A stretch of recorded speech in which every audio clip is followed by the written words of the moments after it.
The room had now grown quiet, and Mr. Burroughs, after opening the paper, announced the title, What Jesus Christ Says.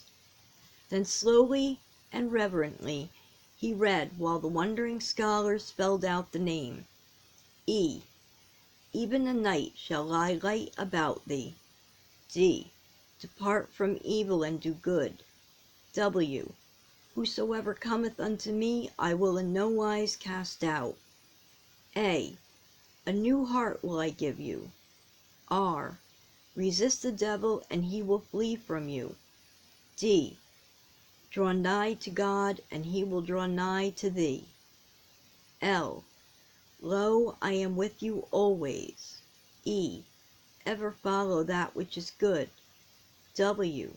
Whosoever abideth in him sinneth not. I will go before thee, and make the crooked path straight. S. So that we may boldly say, the Lord is my helper. What a silent and astonished company listened to this reading, and spelled the name Edward Lewis. Edward, Mr. Burroughs said at last, who found those verses for you?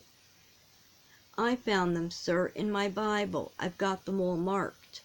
Speaking eagerly, willing this time to bring proof that he was telling the truth. Mr. Burroughs' voice almost trembled as he answered, It is a beautiful collection of some of the most precious verses in the Bible. It was a fine idea. I'm very much surprised and pleased. I wish that you and every scholar of mine could feel in your hearts the full meaning of those words of Jesus. I can't tonight, Howard, said Ellis Holbrook, in answer to his friend's coaxings to accompany him home. I've got something else to attend to. Hello, Tip Lewis, hold on a bit, I'm going your way.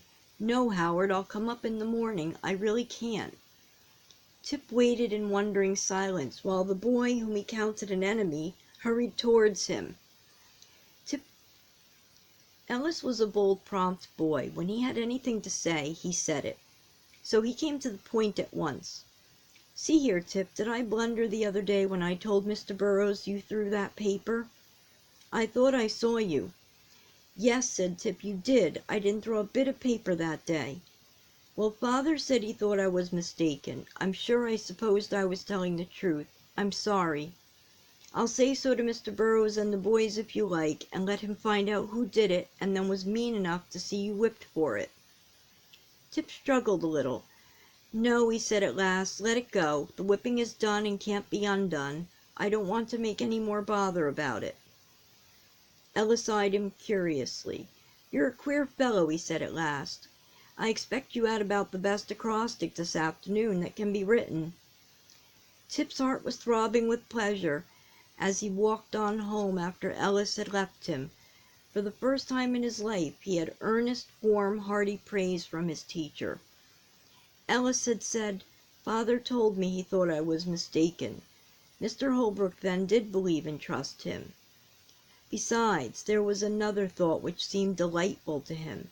Tip Lewis, the worthless, yes, wicked boy that everybody thought him, had walked down the main street side by side and talking earnestly with Ellis Holbrook, the minister's son.